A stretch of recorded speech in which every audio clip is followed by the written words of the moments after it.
What's up, guys? I'm back. It is mid-April. Things are starting to become clear around the coronavirus. Basically, life is starting to almost resume normality. Not quite, but it does seem like we have kind of more clear timelines on when things are about to start. It is Easter Day. I'm so excited about Easter. I have fond memories about it, especially with my college roommates. That was the first time I really went out and enjoyed Easter for the first time. So that's a pretty cool thing. But anyways, I hope you guys are having a good Easter. Today is a special day.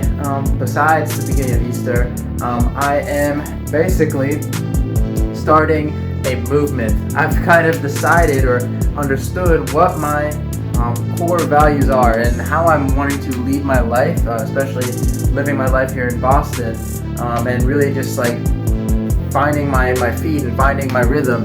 I've kind of understood and boiled down the kind of values that and goals that I think are shareable and are repeatable and lead to a proper personality, proper lifestyle, and is a way that I think that if we all share these values, then the world would be a better place.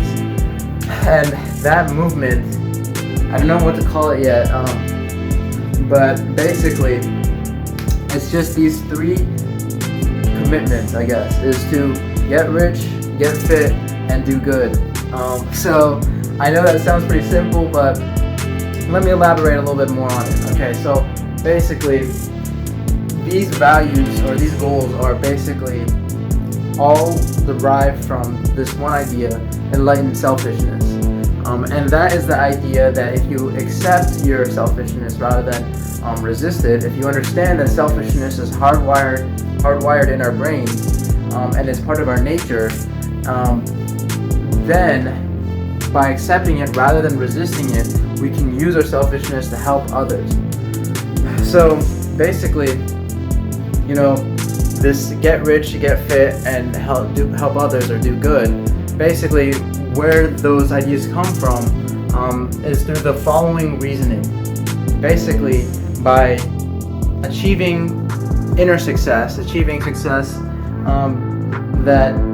will basically provide for our own needs, Maslow's hierarchy of needs. If we have our own needs met, then we can help others in the best way possible, as much as we can, to the max extent that we can. It's the idea of, in a plane crash, you put on your oxygen mask first before you help others. And by kind of achieving our, own internal success, then we can help others. Why is helping others so important? Why not just achieve, success for yourself? Basically, by understanding enlightened selfishness, we understand that in order to achieve the greatest success for ourselves possible, we have to think outside of ourselves. It's the idea that it is too easy to give up on yourself, but our instincts to help others allow us to find a strength within us to achieve greater success for our own selves that we couldn't have found otherwise. Because people only go so far for themselves. If you have a goal and you don't, meet it, you might be disappointed with yourself, but that's the end of it.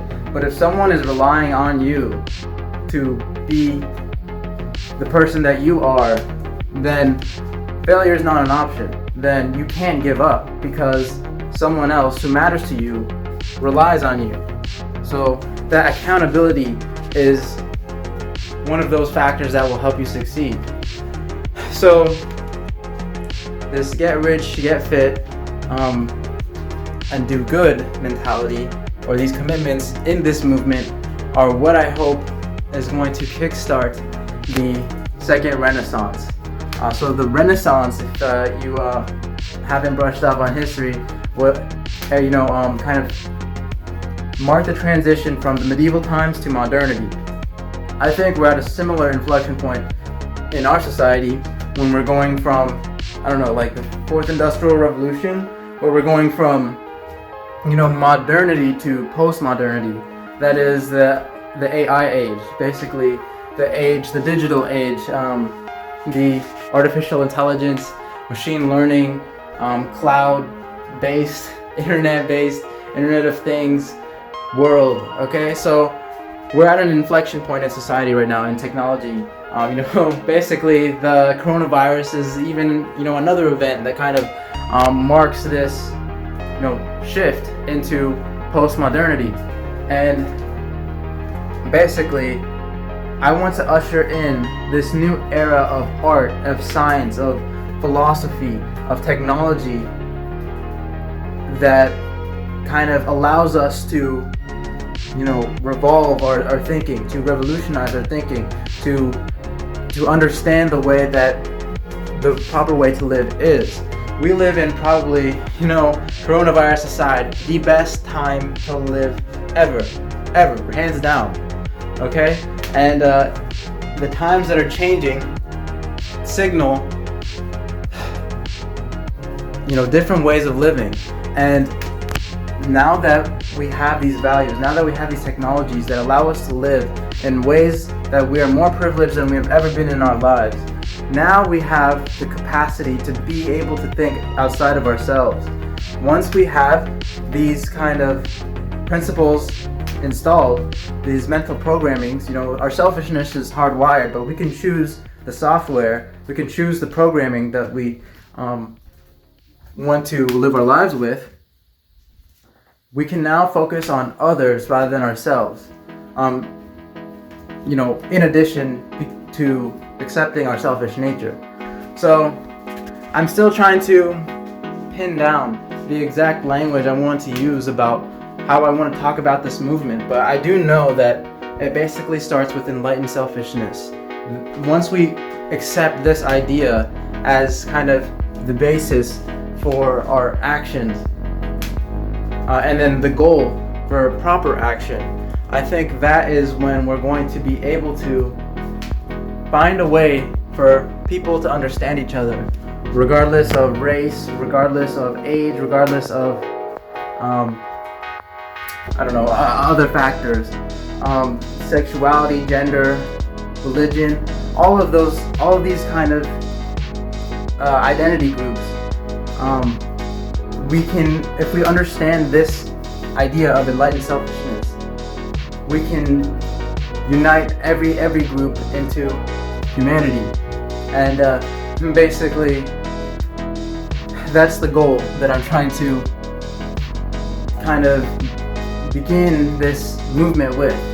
I know it sounds kind of crazy to think that, me, just like a 23-year-old kid in Boston, living paycheck to paycheck, is really going to start a movement. But I think by saying something about it, by putting it out there, by putting the ideas out there, trying to spread the word, I think that does something, at least. So, if you want to join me in starting this new movement, starting to embrace postmodernity, to start this new wave in thinking, and to find a way to live life that will make the world a better place, then join me in this movement in getting rich, getting fit, and doing good. Because I honestly believe that if we embody these values, if we accept our enlightened selfishness, or if we accept our selfishness and became enlightened about it, I do believe that we will understand each other better. And I think the world will be a better place. And I think the postmodern era is going to be one hell of a thing. But I don't know, I could just be naive and I could just, have no idea what I'm talking about. But, at least I can dream, the boy can dream. Anyways, that's kind of the thing that's been on my mind. That's what I really wanted to talk about. Aside from that, life has been pretty good, pretty sane for the most part. I'm still trying to figure out my plans and moving to LA and trying to line things up and everything, but my family's fine, my friends are fine, so for the most part, things are in check with me, and I'm just staying focused, staying on my grind, trying to be positive about this quarantine that we're in, and by God's grace, we'll be okay. This is unprecedented in modern society, but it seems like, humanity will be undefeated in the end. Anyways, I'm going to leave it at that. If you learned anything or were entertained, drop me a like, leave me a comment. I'd love to hear what you guys have to say. Are you going to join the movement? What do you guys want to call this movement? Am I crazy? Is there a new, postmodern era that we're entering in? I'd love to hear what you guys have to say. Let me know what you think. Don't forget to like and subscribe. Hit the notification bell so you don't miss next week's video. And as always, I love you guys, and I will see you next week. Peace!